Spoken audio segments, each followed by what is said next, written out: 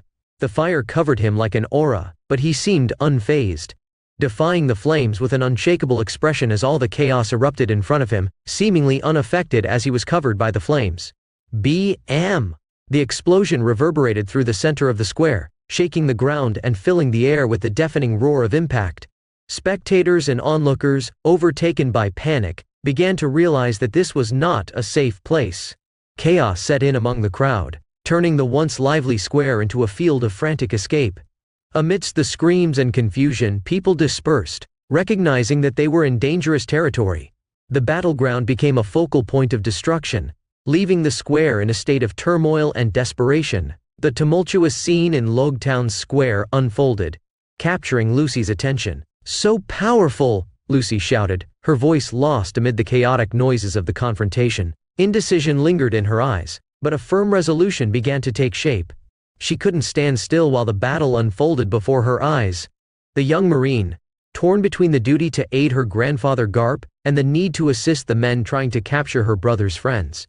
The moral dilemma of fighting for the Marines against friends she made in the last few days weighed on her shoulders, but her loyalty to justice spoke louder. Meanwhile, Yamato, facing a dozen skilled opponents from Garp's team, was in a fierce battle with Smoker by her side.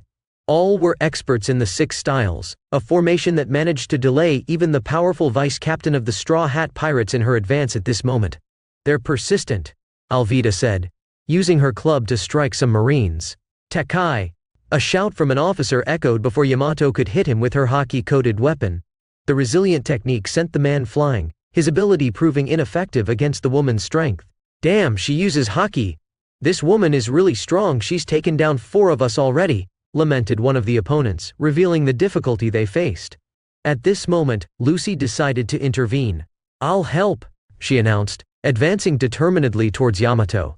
Her expression reflected a mix of concern and determination, a vivid representation of the inner conflict consuming her.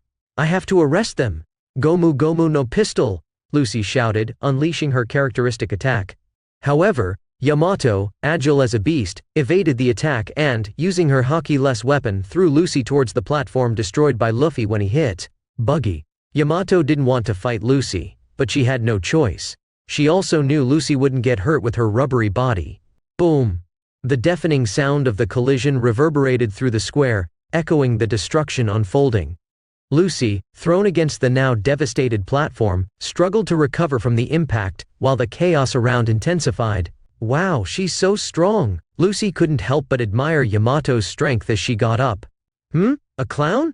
Lucy noticed Buggy unconscious there but quickly rose to see her brothers fight against her grandfather, leaving the clown aside, which would begin shortly, as Luffy looked at the wreckage and fire from his attack, waiting for his grandfather to appear. Get out of here immediately, Yamato! Luffy ordered, seeing his vice captain still dealing with the Marines. Damn, she's too strong, said one of the men. Get the other woman, the mermaid, and the shark, one of the officers said, looking at the members behind Yamato. Kobe, who was on the side, decided to act with his comrades in the name of justice. This won't happen.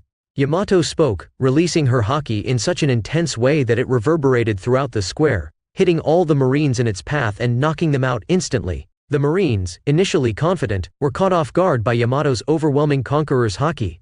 Their bodies yielded to the pressure, losing consciousness in quick succession. Like dominoes, they fell one after another, creating a surreal scene of tough men now inert, scattered on the ground. This, one of the Marines murmured, eyes wide with disbelief as he witnessed his colleagues collapsing around him, as if struck by an invisible force.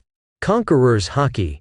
This group is not easy to deal with, commented a Commodore, the furrow of his brow reflecting the acknowledgement of the formidable threat they faced. It's tough dealing with them, added a captain, his cautious expression revealing awareness that the Straw Hat Pirates were formidable opponents. We won't be able to handle these pirates like this, Smoker grumbled, his voice filled with frustration at the inability to fully comprehend the magnitude of the haki he had just witnessed. Meanwhile, Kobe, trembling amidst the confusion, noticed the collapse of his fellow Marines and, with determination, resisted the influence of the haki that haunted the others. Hey, why is everyone passed out?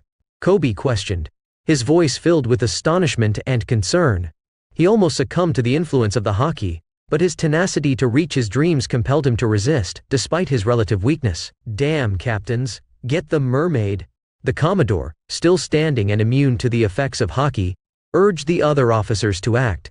Before Smoker and the others could react, a powerful wind hit them forcefully, accompanied by a deafening roar. Boom! Nami, emerging in the square after hearing the distant explosions, quickly assessed the situation. Her eyes narrowed as she saw Luffy and the others against the Marines. Without hesitation she channeled her power, creating a hurricane that ruthlessly slammed into Smoker and his subordinates. The violent wind lifted them into the air, making them fly like leaves in the grip of a storm. Even for Smoker, a user of Elogia, he was carried away by the wind, as he was smoke. Shirahoshi, Megalo, come over here, Nojiko shouted, her voice echoing through the battle debris. Yes, Nojiko-sama. Shirahoshi responded promptly, determination in her voice. Sharky. Megalo, the faithful shark, emitted a sharp sound as he moved quickly towards the sisters. Seeing the path clear, Shirahoshi quickly followed to join the sisters, ready to escape the scene of confrontation. As the group gathered, Yamato dealt a formidable blow to Garp's last Commodore with her club, causing them to fall to the ground. The officer, despite possessing all the marine styles, was powerless against the girls' haki, while Alvida helped with some lieutenants still fighting. Let's go, Yamato declared firmly, with her and Alvida joining the group to head towards the ship. Who is she? Nami asked about Alvida immediately. I'm Luffy's woman. Alvida had no shame in declaring that. Woman? Nami was stunned. Leave that for later, let's escape first. Yamato spoke. And Luffy? Nojiko expressed her concern, her eyes seeking confirmation. He'll be fine, Luffy never disappoints. He'll catch up with us soon, Yamato replied with confidence, conveying unwavering faith in her captain. Yes. The rest of the group agreed unanimously, sharing confidence in the captain. Let's get out of here, guys. Follow me. Nami, pragmatic and decisive as always, led the group towards the ship. Boom! Boom! As they headed to the ship, two explosions resonated, echoing throughout the city. The thunderous sound made everyone in the group turn to watch the chaotic scene unfolding. Let's go. Let Luffy deal with his grandfather, Nojiko spoke, and they continued on their way. Meanwhile, in the air, Smoker followed the group to try to stop them. In the square, Luffy faced the wreckage, with Lucy behind him at a distance, trying to catch a glimpse of the epic battle between her grandfather and her brother, Luffy. Garp emerged from the debris that Luffy had caused, flying out with Geppo and initiating a new clash with Luffy. Luffy, determined to face his grandfather, formed wings using his abilities and flew towards him with Soru, while Garp responded in kind, employing Soru and Haki in his attack. The fists of the two collided, a fusion of intense flames and a force enhanced by the speed of Luffy's fruit, against the brute force and Haki of Garp. The collision resonated in shockwaves, creating a sequence of explosions. Boom! Boom! Boom! Boom! In addition to the echoing booms throughout the city, the ground under their feet began to explode, adding a visual element to the noisy chaos. The clash between grandfather and grandson unfolded, a spectacle of power and determination that transcended the limits of the square, engulfing the entire city in its intensity. The confrontation between Luffy and his grandfather Garp reached a new level. The atmosphere was charged with electricity as the two stared at each other with determined eyes. Luffy, with his straw hat firmly on his head, and Garp, with a serious expression, were ready for another round of this epic battle. Garp broke the silence with a challenging smile. "You've grown, Luffy, but have you grown enough?" Luffy responded with a confident smile, his eyes shining with determination. "Let's find out, Gramps." In the blink of an eye, the two launched themselves at each other. Luffy, agile as ever, disappeared from everyone's sight, moving with the speed of Soru. Garp did not lag behind, responding with surprising speed for someone of his stature. The two met in the center of the square, exchanging powerful punches that generated shockwaves. Spectators could barely keep up with the speed of the movements. Lucy watched with a tense look from a distance, recognizing the magnitude of the clash between the captain of the Straw Hat Pirates and the legendary Vice Admiral of the Marines.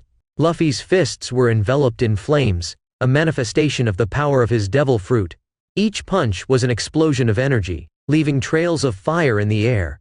Garp, in turn, channeled his Haki and titanic strength into each blow, creating impact waves that reverberated through the ground.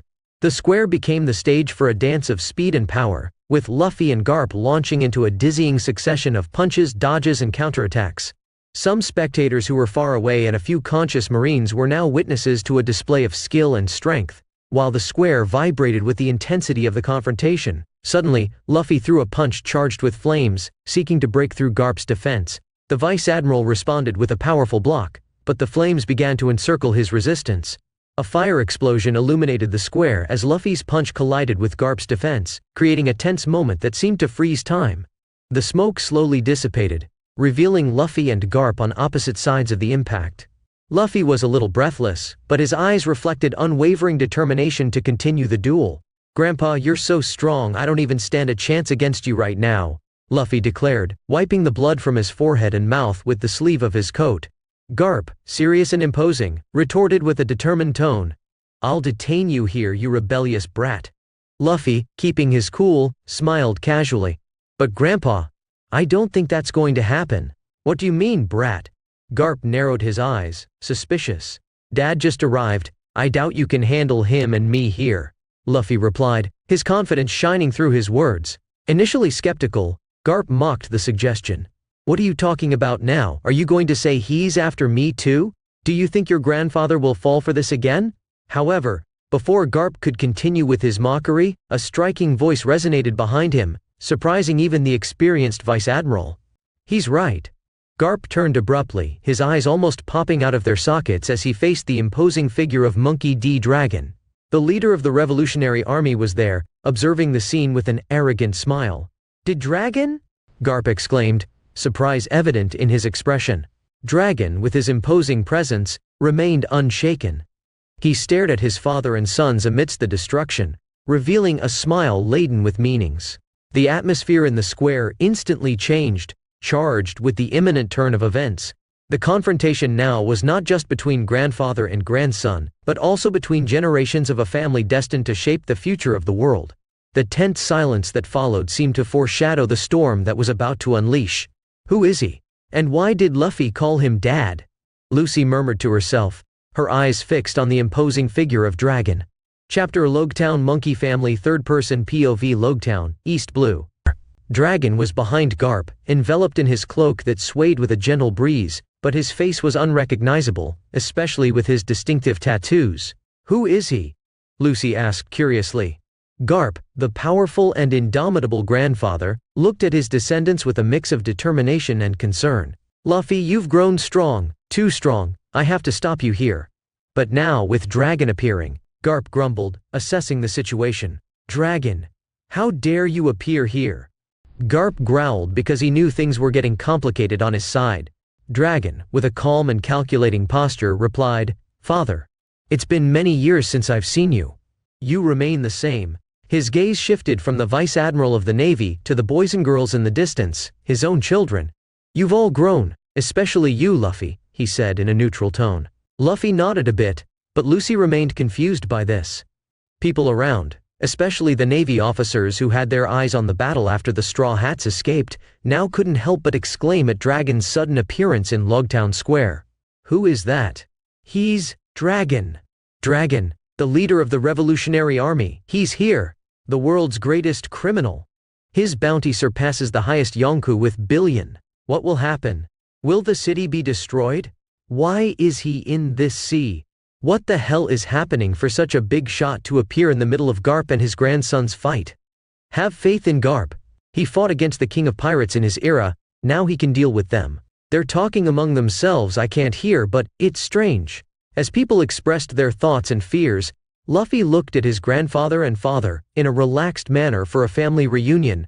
He had some doubt that he would find this man in this city, but in the end, he appeared at a great time, perhaps not to save him from Smoker, but to ease the pressure with Garp here would be very welcome. "Grandpa, Dad, let's settle this once and for all," he proclaimed with his characteristically arrogant smile.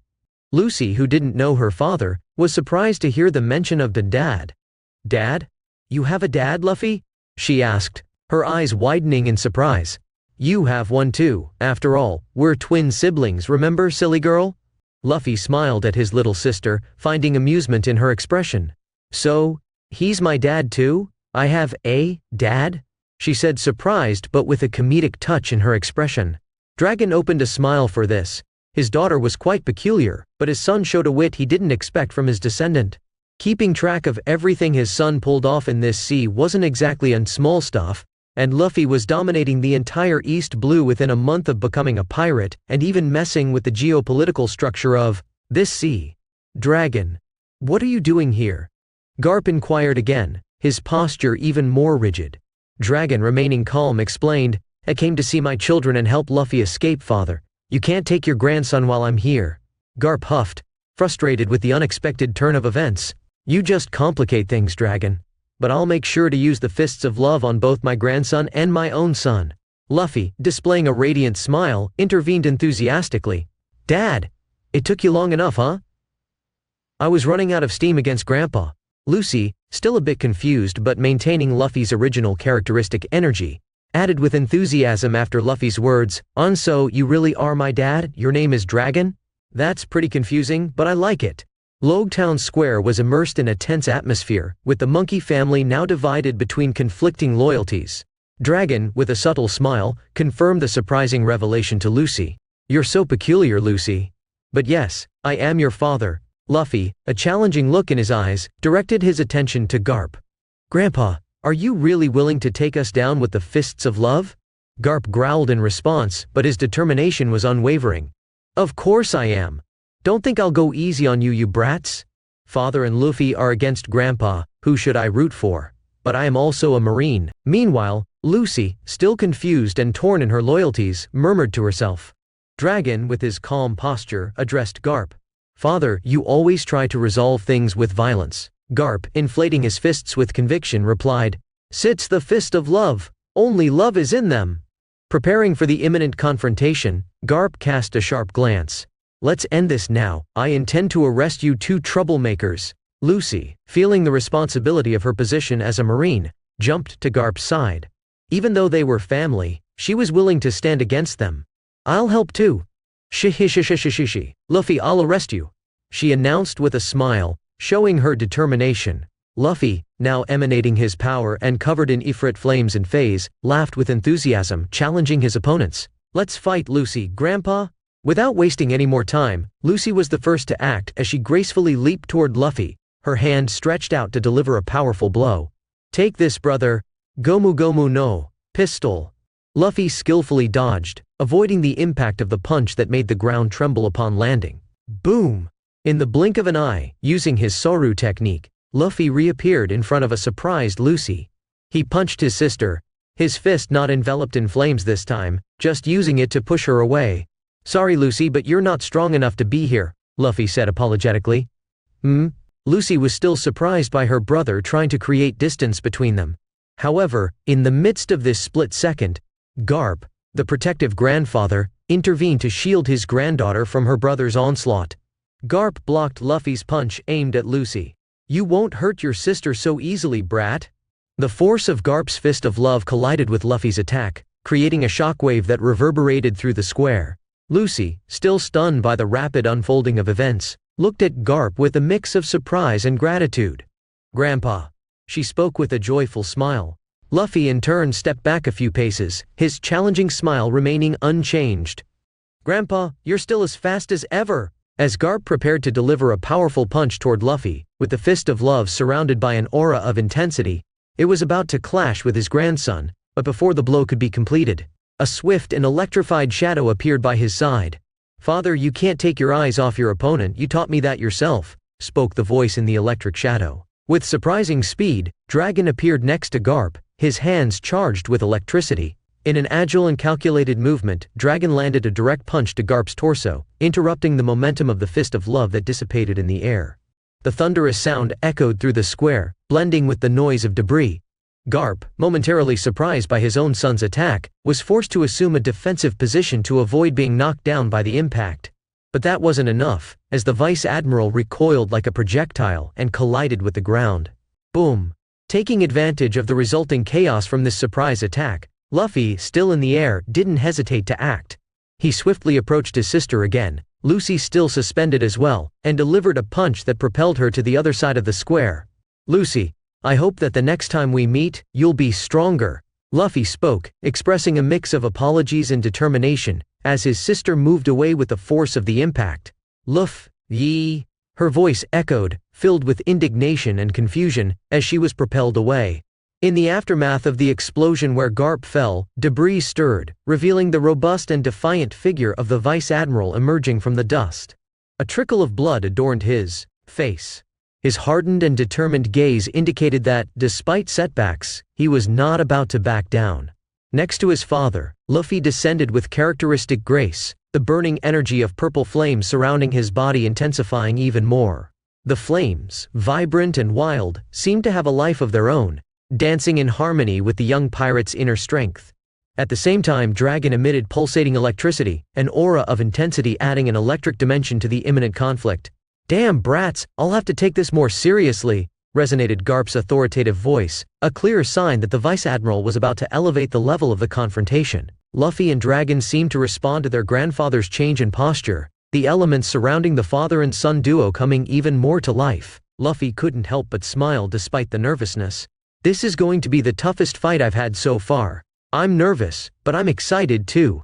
I needed this thrill of an unpredictable battle," Luffy thought as his heart beat with excitement. Even in the face of the growing seriousness of the situation, the square became an arena of elements, where Luffy's purple flames and Dragon's electricity converged in a stunning visual spectacle, heralding the beginning of an epic battle between son and father against the grandfather. Thus, the three fighters took the first step at the same time in the chaotic square of Logtown. The battle between Garp, Luffy, and Dragon reached its peak. The intensity of the unleashed powers wreaked indiscriminate havoc, with buildings collapsing and the ground fragmenting under the pressure of the clashes.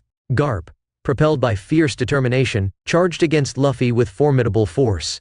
His fists of love cut through the air, seeking to hit the grandson who skillfully dodged, his purple flames dancing around him. At the same time, Dragon manipulated the elements, enveloping himself in a stormy aura as he channeled his powerful Akuma no Mi. Luffy, even with his strength enhanced by the mythical Zoan of Ifrit and Moa Moa no Mi, knew that facing Garp was a monumental challenge. However, the imposing presence of Dragon by his side provided a necessary balance. The sky became the battlefield for Dragon, dark clouds and lightning revealing the extent of his power. Explosions of impact and resounding sounds echoed through the city, leaving onlookers terrified and forcing everyone to move to an even safer location. Boom! Boom! Boom! Boom! The ground was riddled with craters, and it increased even more as the fight extended, silent witnesses to the fierce exchange of blows between different generations. Garp, despite his overwhelming strength, began to realize the complexity of the situation. Each attack was met with a harmony between Luffy and Dragon's abilities, a dance of fire and electricity that defied expectations with their haki-coated fists. Luffy launched himself against Garp with a series of skillfully coordinated blows. His purple flames burned intensely, forming a shield of heat around him. Garp, even with his legendary resistance, felt the penetrating heat of the flames, forcing him to dodge with agility. At the same time, Dragon used the power of the storm to create cutting winds and devastating lightning. He circled around Garp, becoming an elusive presence that challenged the Vice Admiral's ability to predict his movements. Luffy, with a fearless smile, shouted to his grandfather, "Grandpa, you can't handle the storm that is my father and the flames that are mine."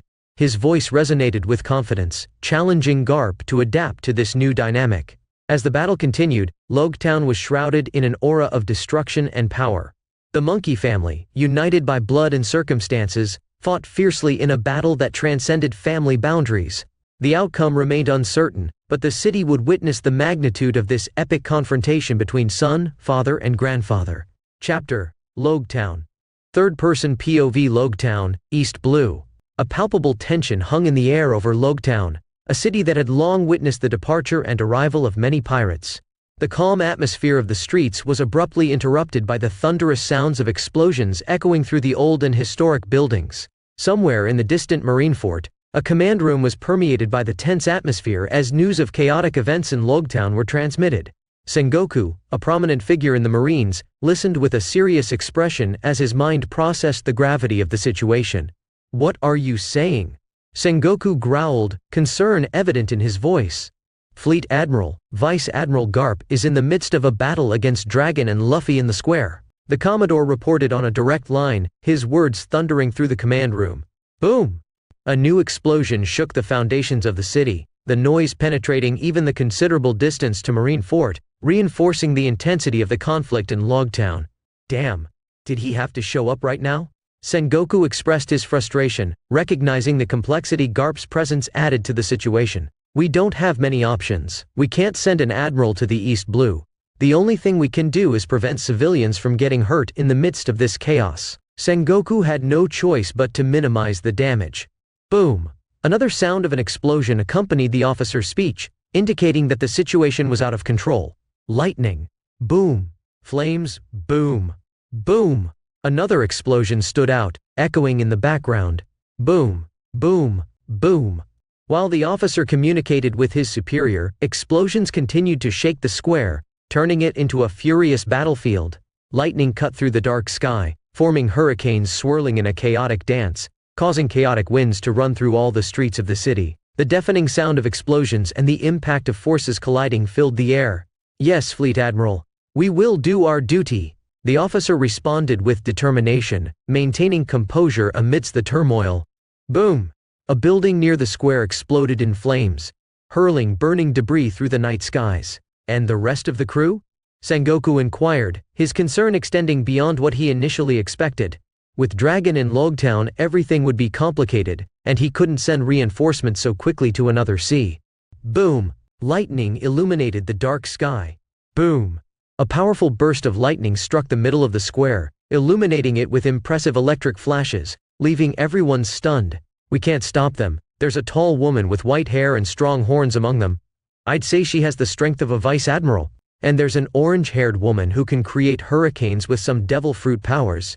Even the 6 styles of the Marines were easily thrown back," the officer reported. "Smoker has already informed me about the first one, but I didn't know about the abilities of the other orange-haired woman. She must be the one the fish men mentioned in Smoker's reports. I want pictures of them. We need to report this threat so that some bounty hunter can stop them." "And Smoker?" Sengoku spoke. Flames crackled on the horizon. Boom! The ground trembled under the intensity of the battle, creating fissures that expanded with each exchange of blows. Smoker went after the crew, but was knocked out by the woman using haki and left unconscious in the middle of the street. Understood. Just make sure to avoid too much damage. And how is Garp's granddaughter? Sengoku asked. Boom! A hurricane began to form at the epicenter of the battle, blowing debris and wreckage in all directions. She wants to join the fight, but we're holding her back since Garp wouldn't forgive us if she got hurt, the officer reported. Let me go. I want to fight against my brother and dad, Lucy shouted in the background as she was restrained. Boom! Lightning cut through the sky, accompanied by thunder. Okay, keep me informed of anything. I'll do what I can, but I'm in Marineford, and it would take a week to get any reinforcements, even if that reinforcement was Kizaru, Sengoku said with frustration in his voice. Yes. The order was heard. Boom! Boom! Boom! Boom! Boom! An explosion of purple flames illuminated the dark sky, leaving a trail of destruction that marked the path of the combat. The city shook with the thunderous sounds of the battle echoing from every corner, leaving Yamato and the others aboard the Black Pearl anxious as they distanced themselves from the port. Will Luffy be okay? Usopp inquired, his voice laden with apprehension. I don't know. But what kind of battle is this? The ship is even shaking with these explosions. Lamy expressed her unease, her eyes reflecting the tension of the moment. After the initial clashes between Luffy and the Marines, everyone on board quickly returned to the ship, sailing according to Luffy's orders. They trusted that he would catch up with them later in the skies, but the explosions and the unfolding conflict in the square continued to generate apprehension. Lightning in the sky, explosions, and Luffy's flames. What the hell is happening there? Reiju asked, her expression revealing confusion and concern. Shouldn't we go help Luffy? Sama? Shirahoshi suggested, highlighting her unease. Look at that fight, what could we do? Only Yamato could fight there, Kuina pondered, closely observing the chaos in the city. Let's wait for the captain, he'll get through this. Zoro opined with confidence, even in the face of the intensity of the situation. What a frightening battle. Is it just Luffy and Garp fighting there? Hugo expressed his surprise, while Shushu added with a howl, revealing his own unease. Hey. Humans can be so powerful. Hachi commented, his expression containing a mixture of fascination and apprehension. I believe not. This storm seems to have been created by someone. Look how the lightning falls in the square, Nami analyzed, her strategic mind working to understand the nature of the turmoil. Will Luffy be okay? Nojiko expressed her concern, echoing the sentiment shared by everyone on board. He'll be fine. Trust in my husband, Alvida asserted, although her eyes revealed a hint of apprehension. People were still trying to get used to this bold woman. While the ship sailed away, the battle continued without pause in the next hour. The square of Logtown, once a bustling and lively place, was now transformed into a desolate battlefield. Buildings reduced to rubble scattered everywhere, silent witnesses to the collision between the titanic forces of the monkey family. The ground, once solid, was riddled with deep craters and abrasions, a result of the furious impacts that shook the earth. Stone fragments and debris floated in the air, a testimony to the devastating force emanating from the ongoing conflicts. Luffy's purple flames, intensified by Ifrit's mythical Zoan, continued to dance and illuminate the chaotic battlefield. Dragon's stormy aura, with dark clouds hovering over him, added a sinister atmosphere to the unfolding destruction. The sky, still tinged with somber tones, reflected the influence of the storm created by Dragon. Lightning cut through the firmament, briefly highlighting the fallen debris and destruction in the square. The electrical storm cast erratic shadows, giving a supernatural air to the battlefield. If there were any spectators left, they had retreated to safer areas, unable to withstand the chaos unfolding in that arena.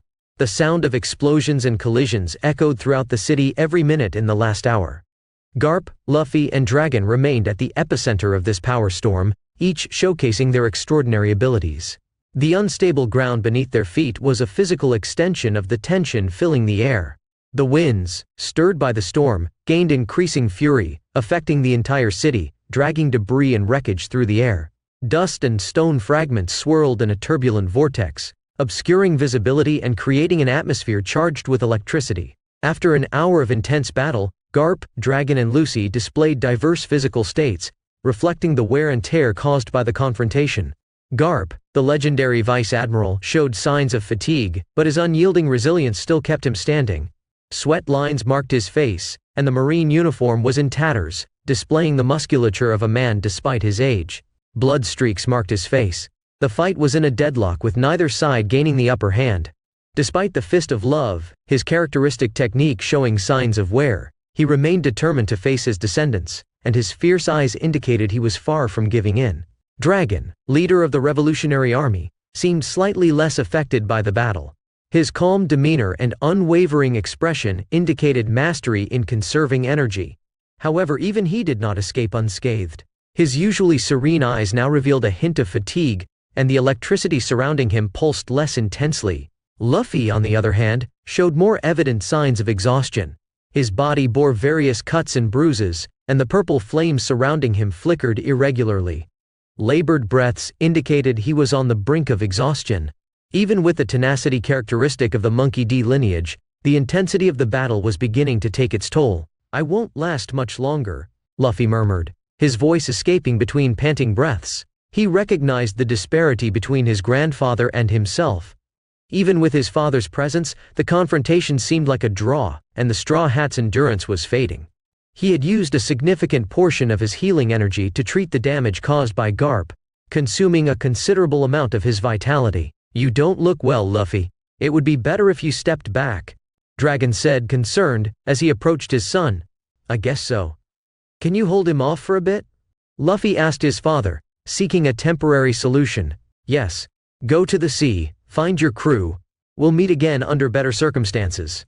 Dragon's voice sounded calm, revealing a paternal emotion behind the revolutionary leader facade. "What are you whispering over there, you brats? Your grandfather and father are still right here," Garp intervened, advancing through the destroyed area. "Sorry, Grandpa, but I'm leaving. I need to go to the Grand Line, where I intend to become the Emperor of the Seas," Luffy announced defiantly, earning a vein on Garp's forehead with his grandson's boldness.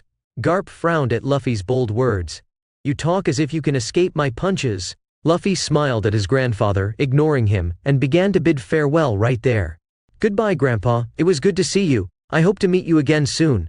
I guarantee the next fight won't be so easy," Luffy announced, preparing to depart with his wings flapping forcefully. Luffy's defiant and determined look showed that, despite the apparent disadvantage, he was not willing to bow his head. "Do you think you can escape from me, brat?" Garp jumped with Soru, but a lightning materialized in front of him, blocking his advance. It was Dragon, intervening to allow his son to leave. "Sorry, Dad, but you can't stop a man from going to the sea in search of his freedom," Dragon declared, facing Garp while Luffy took the opportunity to escape. The square remained the battleground for father and grandfather, while Luffy ran from the battle still being fought by father and son. With his wings vibrating powerfully, Luffy began his ascent into the skies, leaving behind the tumultuous square of Logtown while explosions continued between Garp and Dragon. The cutting wind blew on his face as he gained altitude, and the city became a mere dot on the horizon. The physical effort was evident on his face, but the determination did not waver. As he flew, the sight of his ship, the Black Pearl, emerging on the horizon, brought palpable relief. It was a vivid contrast between the chaos of the battle and the serenity that awaited him at sea. Luffy adjusted his course, diving towards the ship's deck, his wings gradually slowing down. The crew, eagerly waiting, noticed Luffy's figure approaching rapidly. The concern that had marked their faces during the fight now gave way to relief as the captain approached. Nami, Nojiko, Yamato, Shirahoshi, and Alvida were among the first to run to the deck, watching with relief as Luffy landed with a controlled thud. "Husband!" Alvida exclaimed, running to check on Luffy with the other girls, expressing relief with a smile. Luffy, still panting, returned the tired smile to his crew. "I'm fine, everyone. Just a little banged up. Grandpa and my dad are still busy back there." On the Black Pearl, the crew awaited eagerly. Luffy arrived, but a boom echoed as he fell directly from the ship, barely able to stand. His friends rushed to help him, expressing concern on their faces. "I guess we can finally head to the Grand Line," Luffy said with a weak smile, despite the evident exhaustion. His friends surrounded him, offering support and encouragement. "Luffy, that fight. What happened?" Nami asked, her eyes showing concern. Luffy straightened up, looking at the horizon. "The grandfather is strong, and my dad who appeared there too. But one day, I'll surpass them. Let's set sail, everyone. There are adventures waiting for us." Enthusiasm returned to his face as the crew prepared for the next journey, leaving behind the traces of the battle that echoed in the square of Logtown on the horizon. Chapter: Journey to Reverse Mountain. Third-person POV somewhere on sea, East Blue. After the Battle of Logtown, Luffy had to admit that he was exhausted. Wait, Luffy, did you say your father showed up? Who is he? Nojiko asked curiously, as it was the first time she had heard about Luffy having a father. He's Monkey D. Dragon. He's the leader of the Revolutionary Army and the world's worst criminal, Luffy replied honestly, seeing no reason to hide this information from his group. After all, everyone would soon know. Dragon. What? Leader of the Revolutionary Army? The world's worst criminal? Sharky? I don't know either, Megalo. Woof woof. Tenhei. What a troublesome human family. That's amazing. I'm sorry? Your father is a big shot. Your grandfather is a big shot. What's up with this family? Luffy didn't care about the reactions and turned to go to his cabin to rest for a while. He was exhausted like never before. He may not have used his final transformation, but he was certainly as tired as the end of Nami's fight. His sleep was deep, despite some girls trying to keep him company. He decided to rest alone. It was only after hours at sea that he returned to the group to give orders, as they had already left the East Blue. The group seemed to have overcome the fact that Monkey D. Dragon was his biological father. He gathered everyone to discuss some plans. Let's go to the Grand Line. Luffy yawned, still not having rested well. Luffy, don't we have anything else to do in the East Blue? Usopp asked curiously. I might have a few more things to do here, but I'll leave that for later. For now, let's venture into the Grand Line, Luffy said, looking at the horizon with determination. I can't wait to face opponents from the most powerful waters. I need to get stronger. In the Grand Line, only the strong survive, Zoro asserted as he held his sword at his waist. It was no surprise that he would find true challenges in the Grand Line. Let's see what the Grand Line has in store for us, Reiju commented, smoking her cigarette calmly. Maybe you'll improve your techniques, they need it, Lami mocked next to her colleague. What did you say? I hope you're not talking about my cooking techniques, as they are superior to yours as a medic, Reiju spoke arrogantly. My medical techniques are far superior to yours as a cook, Lami growled. How can you compare cooking to medicine? Beppo shouted, scaring both women. What did you say? The women turned to the mink bear, startling him. I'm sorry, he shouted and ran away. Woof, woof. Choo-Choo is jumping excitedly, expressing his joy at leaving the East Blue for the first time. You're right, Choo-Choo. Yamato laughed after hearing the group's dog, as she has a mythical wolf Zoan. The canine language was not strange to her. I want to see the unimaginable islands and treasures I've heard about in the Grand Line, Quina said. We need to be prepared for the abrupt changes in climate and sea that this sea holds for us. They say the weather is stormy and treacherous, classified as the worst in the world, Nami spoke thoughtfully. You're right. Take this, they're log poses from all the islands in the first half of the Grand Line. Here are climate manuals and navigation instructions for the first half of the Grand Line, also known as Paradise. Luffy handed a large chest to Nami the next moment. She was surprised. It contained log poses from all the islands in the first half of the Grand Line. Even the 3 major government structures were inside the boxes. Luffy was sure Nami would have a lot of fun with it. Navigation was an area he wouldn't skimp on for this woman. That's it. Nami quickly opened the box and began to read, opening up a new world for her. Thank you, thank you. She laughed and kissed Luffy, as that was one of the few things worth more than gold to the navigator. The climate of the Grand Line is a challenge, but our true test will be against the enemies we encounter. Hugo remained in a corner, serious and thoughtful. I'm excited to see this new world. Nojiko smiled at Luffy. I'm looking forward to seeing Daddy again. Shirahoshi spoke with a nostalgic expression. Sharky, Megalo affirmed as well. Hey, I also hope to see the island of the fishmen again.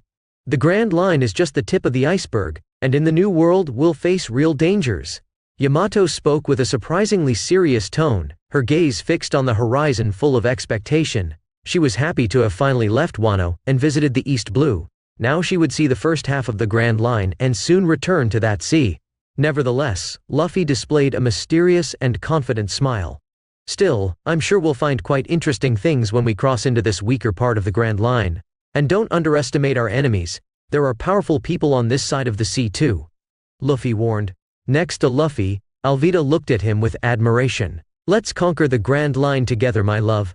Nothing will stop us, she declared with determination. Her statement drew many strange looks, as they were still getting used to Alvida's bold personality. Yes, let's conquer the sea. But first, we need to get stronger. So, let's make the most of the rest of the day and use it as training, everyone," Luffy announced, now earning some horrified looks, but he was radiant with determination, and wouldn't let anyone escape training when they were about to leave the East Blue. "Don't stare at me like that, many of you have mastered the first technique. Let's move on to the second and strengthen those who haven't learned it yet. We're getting stronger every day. Your bodies are becoming strong enough to learn haki. This will strengthen the crew for a top-tier crew," Luffy proclaimed, his satisfied smile inspiring confidence in the crew. Already mastering the Soru technique, Luffy and his first group were in the training area to learn Geppo now, where he guided those who needed more attention in their techniques. Alvida, as a newcomer to the Soru technique, was instructed to undergo the same training as Yamato and Reiju, while Shirahoshi still had some difficulty learning Geppo, something understandable to Luffy. "Luffy, what about haki? Shouldn't they learn it along with your techniques?" Yamato appeared next to Luffy, questioning about the next stage of training. Luffy calmly replied, "And as I said before, we will of course learn haki. However, usually it takes a few years to master even if you're talented. With the techniques of the 6 styles, the body develops better to learn haki. So, I have a plan for us to learn it even before we reach the new world. Don't worry." Yamato nodded, returning her attention to the training, determined to reach new levels of power alongside Luffy and the crew. Luffy gathered the group designated to enhance the Geppo technique, composed of himself, Zoro, Kuina, Nami, Lamy, Usopp, and Shirahoshi. Next to them, Alvida, Yamato and Reiju prepared to begin the intensive Soru training after Luffy instructed them. "Let's start with Geppo. The idea is to gain elevation in the air and maneuver with agility. Remember, this technique will be essential in combat and exploration situations," Luffy instructed, displaying a confident smile. The group positioned themselves, focused on improving their skills. Luffy asked Reiju to demonstrate the technique she had learned most easily, and she did so gracefully, leaping into the air with lightness before landing smoothly on the ground. "That's how it's done. Now each of you, one at a time, will try. Don't worry, the girls took a bit to learn but they were quick. The important thing is to progress. Let's go," Luffy encouraged, watching as his comrades began to practice. Meanwhile, Yamato, Alvida and Reiju were concentrated on perfecting Soru. Luffy approached them, sharing tips and techniques to improve movement speed, as he had mastered the technique. Soru is about swift movement. The secret lies in the synchronization between legs and mind. You can feel the difference when you execute it. "Let's try again one more time," Luffy instructed, demonstrating the pure technique with surprising speed for them. Yamato, Alvida and Reiju followed his steps, attempting to replicate the agility and speed of Soru. Luffy watched closely, offering guidance and encouraging their improvements. Beppo, Chuchu, Nojuko and Hachi were learning Tekai this time. With mastery of Tekai, Hugo and Megalo were learning Shigan. The training field was filled with energy, with each crew member dedicated to enhancing their skills. The sound of jumps, movements and quick strikes filled the air, marking the beginning of a crucial stage in the Straw Hats' journey to the Grand Line. During the 2 days of sailing towards Reverse Mountain, the Straw Hats crew devoted themselves intensely to training. Luffy led the sessions, focusing on enhancing Geppo and Soru techniques for one group, while another dedicated themselves to strengthening defensive and offensive skills with Tekai and Shigan. Luffy finally increased the potency of his Devil Fruit from ×2, using of that on his team to enhance their learning, and with the additional bonus from the system, Luffy boosted the group's development rate by times. The brief training period was well utilized, as days became equivalent to with the increased talent and learning. Everyone showed remarkable progress in their respective techniques. Shirahoshi finally mastered Geppo. She could now leap into the sky while swaying her tail as if swimming and began training with Soru. The crew's determination was palpable, and Luffy's confidence in his companion's potential only grew. The atmosphere was optimistic as they strengthened themselves for even greater challenges in the Grand Line. Elsewhere in the same sea, a meeting was being premeditated, as the scene shifted to a certain ship some distance from the Black Pearl. Not far away, a giant shadow slid silently over the waves. The ship was an engineering marvel, with elegant lines and a dark silhouette that cut through the ocean's surface like a sharp blade. Black sails fluttered with a specific flag that would intimidate of the people in this world. On board this mysterious ship, lanterns were dim, casting dancing shadows on polished wood. In a large cabin, a group was gathered with many agents dressed in a type of dark suit, except for a single figure. a world noble adorned in luxurious clothes with sparkling jewels and an astronaut helmet. His face seemed joyful, and his eyes gleamed with anticipation. The Tenryubito, Octavian Delacourt, known for his power, influence and wealth, kept his gaze fixed on a map spread over a table, while all the agents remained silent in front of him. The map marked the course of the route that would lead them to encounter a certain mermaid, a beauty he would make a point to showcase to his friends in Mary Juaz, who, according to reports, was part of the Straw Hat Pirates, a pirate group that this noble treated with disdain behind his cheerful eyes. So they're coming in our direction? The man with the astronaut helmet maintained the gleam in his eyes. Next to the map, there was a newspaper from the day reporting on the battle in Log Town, created by Monkey D. Luffy, Monkey D. Dragon and Monkey D. Garp, destroying the entire square where Gold D. Roger was executed. Everything indicates so. The sublime magnanimous, most excellent and undoubtedly your excellency, noble and imposing Tenryubito, Saint Octavian Delacourt, whose nobility illuminates and blesses all the seas and beyond, exclaimed an agent dressed in black like the others. They were accustomed to speaking so formally with such titles in all situations, because the world noble in front of them made a point of instructing them this way.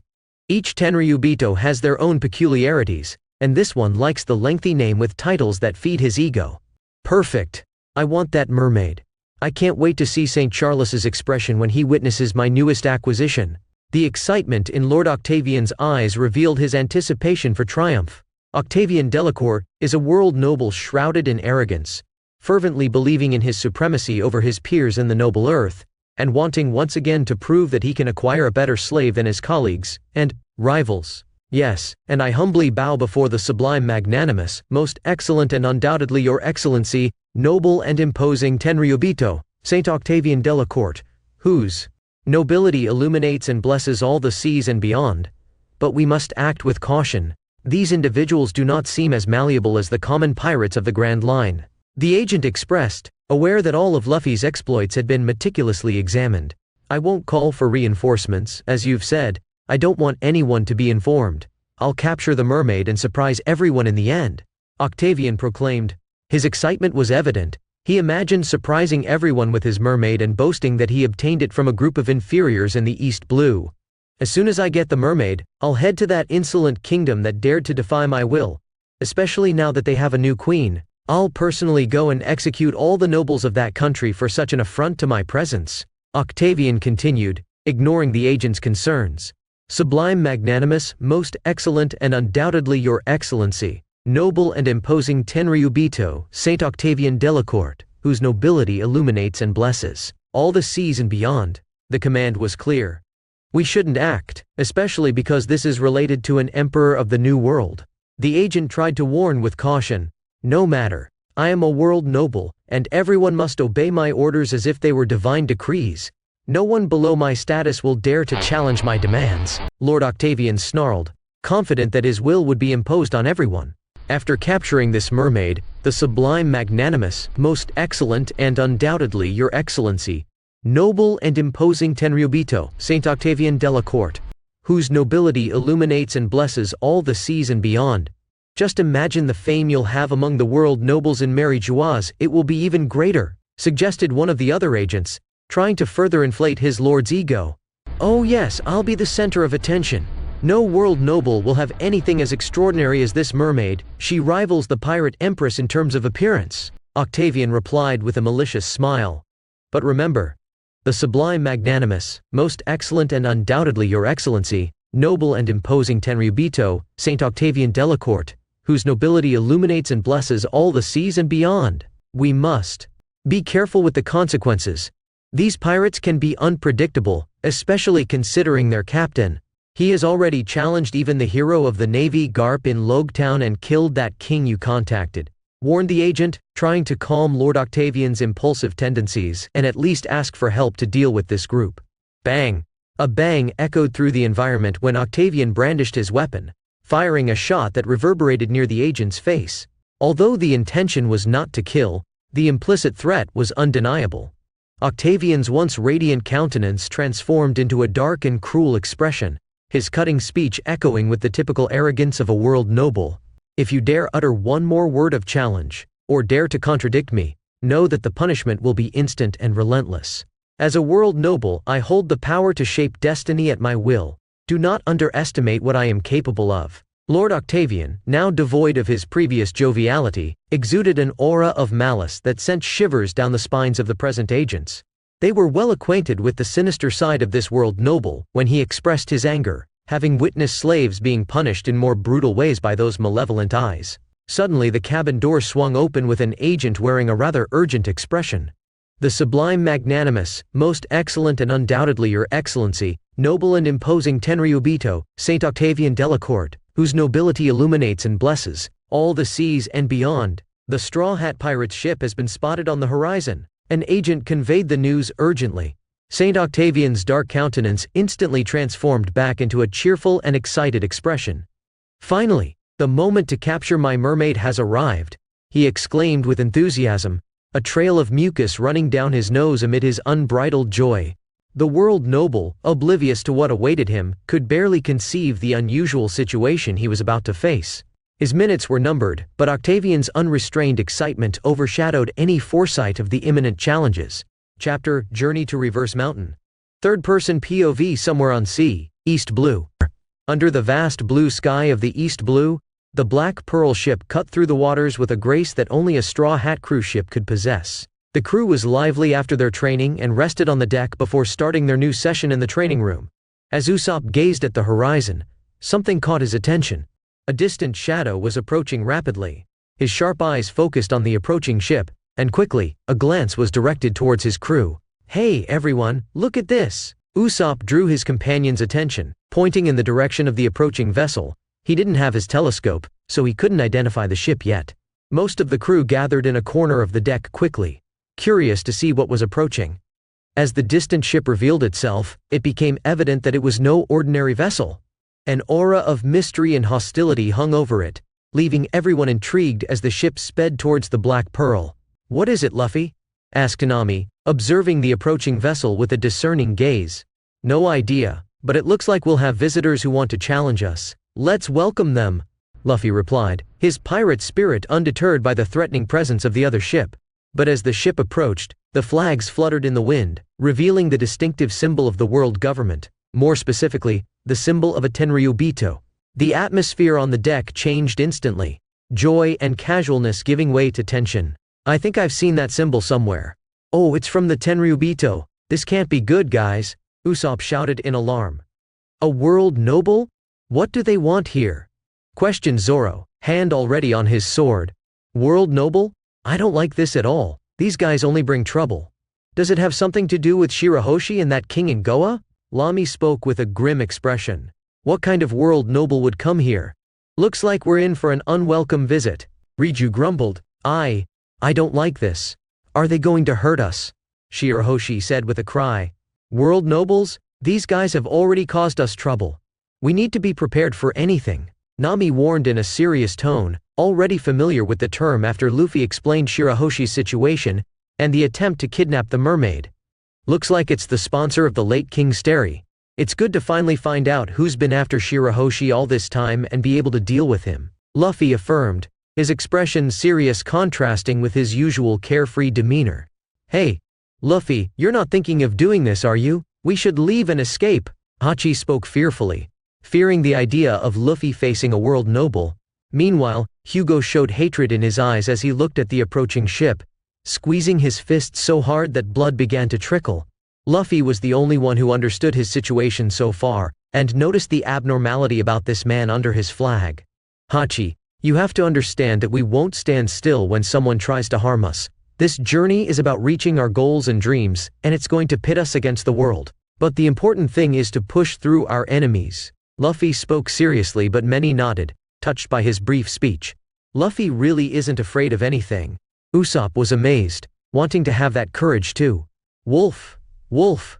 Chuchu also expressed his determination. Luffy remained silent, waiting for the ship to approach them. The two ships rapidly closed the distance, creating a palpable tension in the air. Luffy stood on the deck, watching the other ship with crossed arms and sharp eyes. On the other hand, on the world noble's ship, Saint Octavian Delacourt, wearing an impeccable and characteristic suit with his astronaut-like helmet, had a cheerful yet superior expression. He stood on the front deck, accompanied by his agents surrounding him, ready to protect this noble from any danger. The exchanged glances between the two vessels were like sparks about to ignite a powder keg.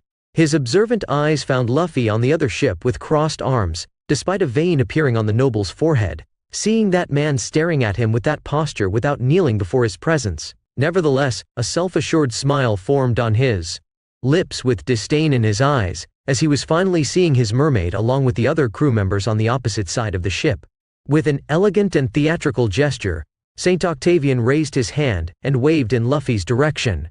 His wave was almost theatrical, an exhibition of superiority and condescension, as if he were greeting an inferior.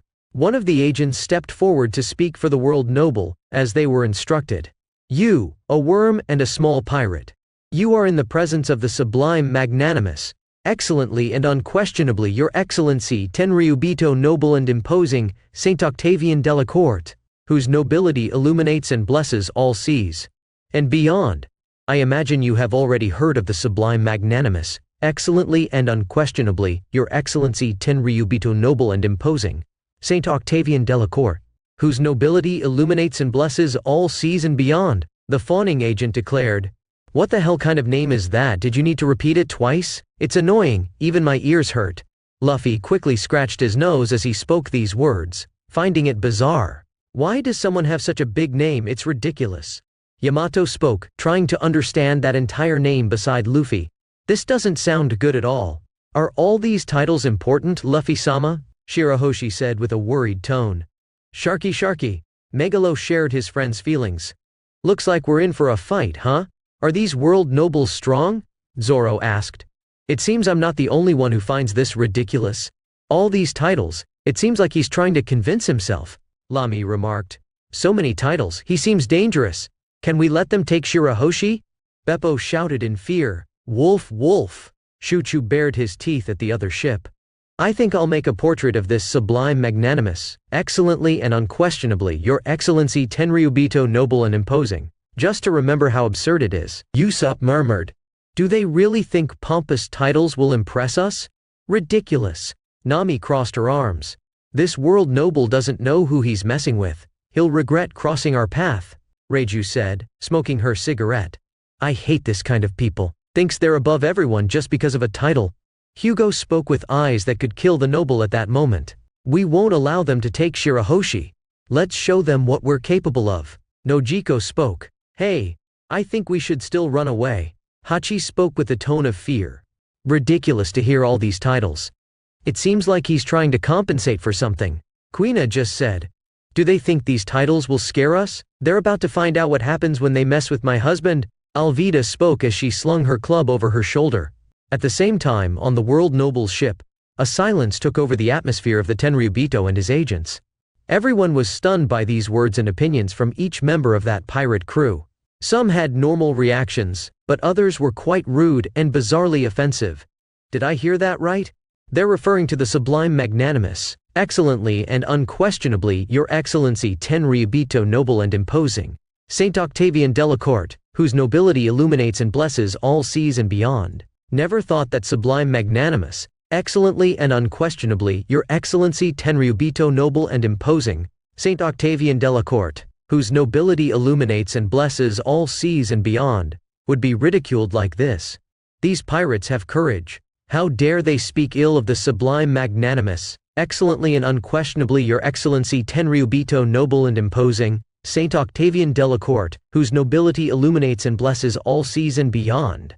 We have the honor of the sublime magnanimous, excellently and unquestionably your excellency Tenryubito noble and imposing, Saint Octavian Delacourt, whose nobility illuminates and blesses all seas and beyond. To defend. That's right. Inferior beings should not speak ill of the sublime magnanimous, excellently and unquestionably your excellency, Tenryubito noble and imposing Saint Octavian Delacourt, whose nobility illuminates and blesses all seas and beyond. The agents around him, loyal defenders of the sublime magnanimous, excellently and unquestionably your excellency, Tenryubito noble and imposing, Saint Octavian Delacourt, whose nobility illuminates and blesses all seas and beyond, were equally surprised and outraged at the audacity of the pirates in belittling their noble leader. The commander of the agents and a fervent admirer of Octavian tried to maintain composure, However, the image of his respected noble being challenged and ridiculed was too much to accept. "How dare you mock such a noble and grand title?" he exclaimed, clenching his fists in anger. "You will pay dearly for this insolence." Meanwhile, the world noble had his own expression after hearing this. Saint Octavian's eyes were so wide they seemed about to pop out of their sockets. A mix of disbelief and fury dominated his face, which now displayed an expression more fitting for a cartoon character than a world noble. A strand of snot dripped from the noble's nose, hanging awkwardly, while his mouth remained agape in a mix of shock and indignation. His dropped jaw was accentuated by the grotesque figure he formed. An unusual sight for someone who, until then, tried to present himself as a majestic figure. While the pirates maintained their irreverent comments, the sublime magnanimous, "Excellently and unquestionably your excellency Tenryubito noble and imposing, Saint Octavian Delacourt, whose nobility illuminates and blesses all seas and beyond," struggled to regain composure in the face of the unexpected comedic turn. "How dare you!" Saint Octavian shouted, trying to regain his shaken dignity. Indignation simmered in his words, as he attempted to recompose his image. "You insolent pirates are like insolent cockroaches daring to defy the grandeur of a Tenryubito. You must bow before my magnificence, not dare to mock it." The widened eyes and the lingering snot on his nose didn't prevent the anger from manifesting in his voice. The world noble was determined to enforce his authority, even if it meant belittling the Straw Hats even more vehemently. "Tell me, you grand celestial pig, what can we do for you?" Luffy asked, scratching his nose uninterested. "How good of you to ask. I want your mermaid. If you bow down and apologize and hand over the rest of the women on your ship, I might let you go." Wait, what did you call me?" the noble shouted again, after thinking about what he heard. "Celestial pig? This is absurd. Who is this lunatic?" The agents voiced their doubts in his ears. Meanwhile, the world noble was once again stunned.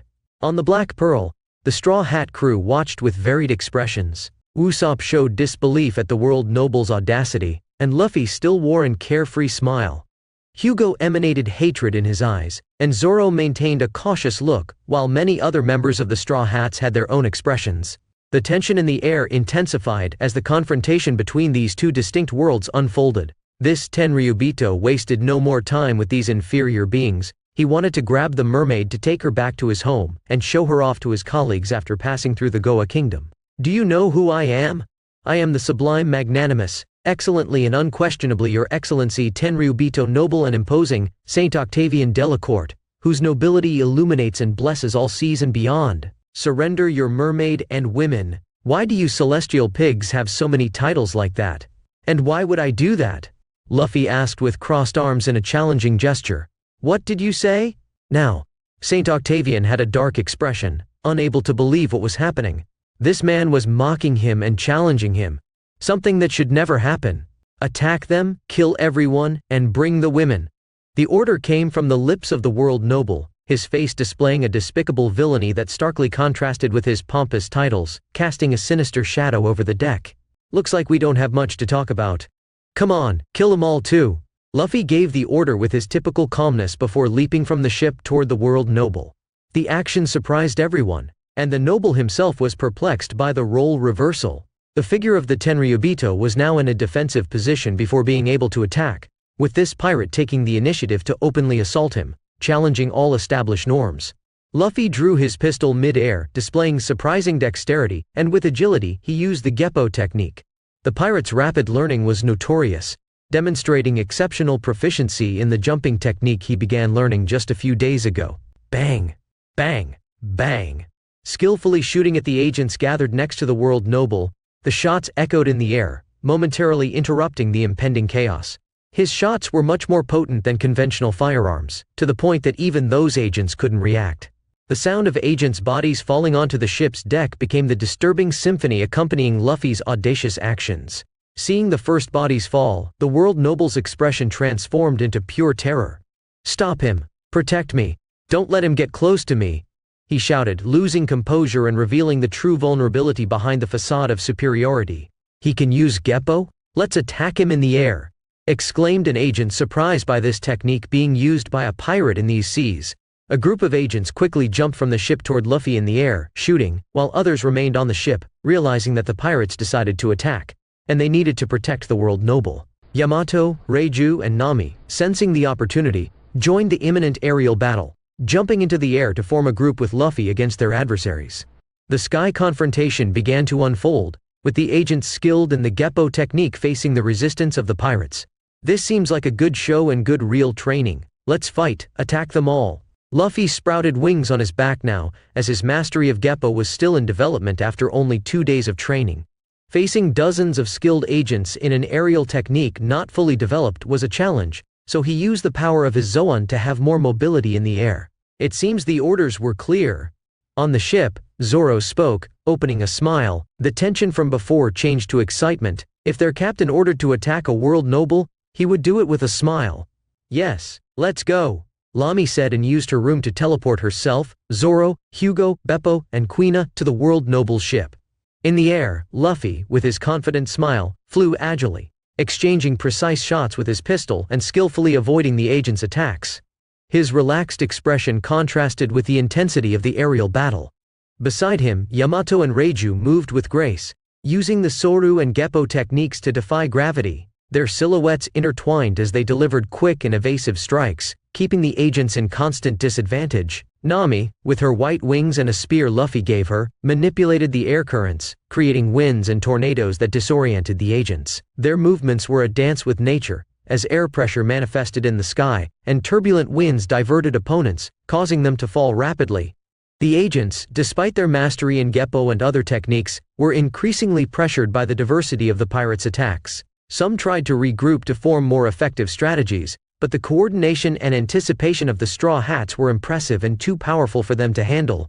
The sky became the stage for an intense battle, where the dexterity and audacity of the pirates confronted the discipline and training of the world government agents. Meanwhile, Saint Octavian watched the battle with a mix of fear, shock, and indignation, unable to accept that pirates would challenge his authority so openly. The sky had become a stage of skill and prowess between the government agents and pirates. On the noble ship, the atmosphere was tense as Lami, Zoro, Hugo, Beppo, and Quina appeared with a dramatic entrance, courtesy of Lami's versatile room ability. The Straw Hat Quintet disembarked with fierce determination, facing the agents who still remained on the ship, either due to lack of skill or were preparing to protect Saint Octavian. Zoro, wielding his 3 swords, exuded an intimidating aura, his eyes sparkling in anticipation of an inevitable confrontation. Hugo, known for his infectious joy, now showed a more serious and determined side, his gaze reflecting hatred directed at the world noble, manifesting his will to combat the tyranny represented by these nobles and seek personal revenge. Lami, the skilled doctor with a sword in hand, maintained an apparent calm, but her expression revealed readiness for battle. Next to her, Beppo, the polar bear mink, adopted a protective stance, ready to face any threat approaching his comrades. Quina, the fearless swordswoman, displayed newfound confidence after extensive training. The agents, initially surprised and confused by the sudden appearance of the intruders, began to regroup and attack the invaders. "You came to us? Great, I was tired of waiting," Zoro proclaimed, his tone indicating that the fight would begin as he put his 3rd sword in his mouth. Hugo, with a mischievous smile, added, "Oh, let's show them. Get ready for a surprise, world noble." Back on the Black Pearl's deck, the atmosphere vibrated with the intensity of the battles happening outside the ship. Usopp, drawing his pistols, fired a series of shots into the sky, determined to relieve the pressure on Luffy and the others. The gunshots echoed through the air as the projectiles found their unsuspecting targets. Bang, bang, bang. While firing shots, his determined gaze reflected the commitment not to let the crew face an unnecessary burden alone, and he would do his part for the group. The precision of his shots highlighted his skill, showing that, even among the Straw Hats, Usopp was already becoming a force to be reckoned with as he trained with Luffy. Damn, someone stop that pirate shooting. After hitting 2 agents in mid-air, some attention turned to the sharpshooter on the pirate ship. Trying to contain the threat that was that long-nosed pirate, a man began approaching swiftly, seeking to end Usopp's offensive. However, Usopp used the Soru technique, skillfully dodging a Shigen directed at him. In a swift motion he shot the vulnerable agent, hitting him fatally before he could react again. "These pirates are using our techniques, and they seem even better than us? How is that possible?" exclaimed one of the agents, watching Usopp neutralize his colleague without him being able to react. The superiority of the techniques learned by the Straw Hats and Luffy's intensive training was evident. These skills surpassed those taught to Marines, agents who safeguarded world nobles and members of the CP. It was a version of the 6 styles that went beyond the knowledge these forces used and were only exclusive and directed to the elite security of Marijiwaza's Holy Land. If the Goroseis knew about this, they would be horrified and threatened, taking drastic measures to neutralize this new and unexpected threat posed by this group. However, the secret of these techniques still remained hidden, concealed in the hands of the rookie pirates, challenging the expectations imposed by the world government.